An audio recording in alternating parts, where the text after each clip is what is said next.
guys, we made it back. Cosmic Drift was a success. We had a lot of fun. It's about a 2.5 hour drive from me, so we drove the car there. We ran it all night. We drove the car back. No problems at all. Minus, I got some wheel scrubbing issues that didn't think I was gonna have, but I have, so I gotta lift it up and see what's going on with that. Also making a weird noise in my passenger front, maybe a wheel bearing or something, so I'm gonna take a look at that. The factory wheels that came with this car, the black, the performance pack wheels, 255, 40, 19s, they didn't rub at all, but these do. These are 20s, but the overall diameter is actually smaller than the factory wheels by 0.5 millimeter, very minute, but the rims are also narrower, and I have an extra 1 3/8 spacer on the front, so that's weird that they're rubbing. They shouldn't be rubbing at all. You'll hear it actually in some of the videos when I spin out and the wheel comes to a full lock. There's like a really gnarly, like just a really gnarly sound in there. That's the wheel like getting stuck in the wheel well on something. So I gotta investigate that a little bit. Definitely doesn't sound good or feel good. The wheel literally gets stuck in there. So stay tuned for that. See what's going on with that. I gotta get in there and see what is going on there. And also where I ran my LED power wire, it's daisy chained. I wrapped it around some stuff down there, and the tire had rubbed a little bit. So one of the LEDs on that side wasn't working very good at all, actually, part of the night. So I'm gonna get underneath there, see if that's something I could just fix up, fix the wires, run them a little different way, electrical tape them, whatever I gotta do to make them work again, because they're cheesy, but they're cool, and I paid money for them, so I want them to work, right? So there's that. Okay, another thing I want to talk about is I always have different tires, right? So I'm always scouring Marketplace for good deals, like good tread 20s or 18s or 19s that are really cheap. Sometimes you can find just a kind of ugly set of wheels that have pretty good tires on them. I'll scoop them up because, you know, money or whatever. So I ended up getting these wheels here. There you go. Okay. Yeah. The two back tires are actually Lexani. They match, but I got a Pirelli and a HP full way on the front. Point being is, I've never really gone to the track with the same tires consistently, so they all feel a little different. Size, they're narrower, they're wider, the compounds are different, the brands are different. So as soon as I get used to the car at a certain setup, I have a totally different wheel rim package on the car, so it's like it changes the feel of the car completely. So I got to go back out there, relearn the car. This car this past weekend had like no side bite at all, and I don't know if that's because it's a sidewall thing. I jumped down sidewalls, sidewall size there, so I don't know if maybe it didn't have enough cushion or it was just harder or whatever, but it had no side at all. So that made things a little tricky. They also didn't really smoke that much, which is a bummer. Out there making all that noise, going sideways with no smoke. Anyways. So yeah, I had no side, which kind of sucked. Another thing I noticed too is that I spun out a lot. I usually do. And while I usually edit those clips out, I left them in here. Why not? I mean, you guys can watch the video and see, like, it's real, you know. I pretty much posted all the runs that I did get because I didn't really film as much as I normally do because I was there with family. We was hanging out.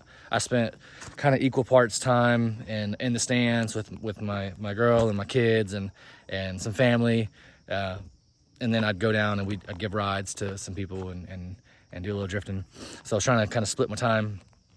So I didn't do a whole lot of filming. So I kind of just posted all the runs because I was a little low in content.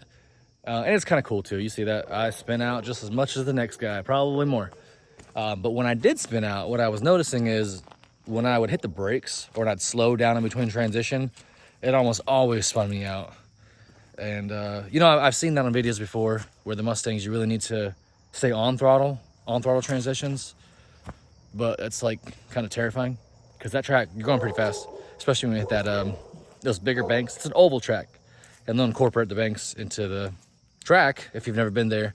So you can really build up some speed hitting those up, and it's actually super fun. Like, I've been in the cars for a long time, and drifting is like the most fun I've had in a car in like forever. So It's intense, and doing a transition on throttle is scary, especially for somebody who's a little new to the sport, hobby, money pit, whatever. But I got to get better at that. I got to learn that if I hit the brakes, I'm most likely going to spin out. So if you see the video, if you're watching the video and you see me spinning out, rewind a little bit and watch. You'll bet you'll see my brake lights first, because I got a little scared. I hit the brakes and it must have caused the momentum, the weight of the car to just keep rotating. So that sucks, and that's something I got to work on. I know it, but it's easier said than done to, like, in the moment, hey, don't let off the gas. I know you're going like 80 miles an hour sideways, but stay on the gas. That's crazy, but you got to do it. Handbrake worked awesome. It worked too good. I keep relying on the handbrake for my entries, and everybody else is doing like super cool faint entries or just flicking it real hard, and I'm just pulling my handbrake. It works. It initiates a drift real good, and it's really cool that I make this handbrake. And so every time I use it and it works, I'm like, big smile, you know, like I did this. So if you got one of my handbrakes and you're pulling on it and it's, ew. If you have not picked up a handbrake from me yet for your Mustang S550 or S650, pick one up, please. I've got, the more I sell, the more I can get out there and have a good time, and the more product I can work on, because I've got some stuff in the works right now. I know you guys, some of you are waiting on the whole kit. I'm working on it. Got to order minimum batch quantities of like 10 of everything, so that really drives the price up. So I got some of that stuff in the works now. I'm waiting on some things to come in for prototypes. I do have the handbrake kits in stock. I've got them in black, red, and blue. But right now, I can ship them to you today. Well, tomorrow. It's a little late today.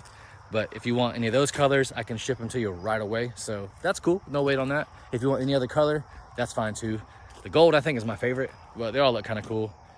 It's more of like a wow factor when you open them up and you're installing it. It's kind of tight. But when you put it all together, you don't really see the lines. So the color, it doesn't really matter. But it's cool that, you know, it's cool. Colors are cool, man. The stickers are cool, whatever. So if you haven't ordered a handbrake, please do so. Support your boy. And have a super easy to install, super cool, reversible, great working handbrake for your car. Especially if you have a real nice car or something newer, 25 or 24 S650 that you don't really want to go hacking up on your car. You can install this bolt in a fair, and for some reason, if you don't want it or you need to take it to the dealer to have some work done, you can literally unbolt it, put it back together, bleed your brakes, and you're good. You won't even know, minus the whole inner center console. I don't know what to do about that, but yeah, it's a great kit, man. Pick one up for me, support me out, and I would really appreciate that. Thank you, guys. The last time I went to Lanier was just a Friday night drift.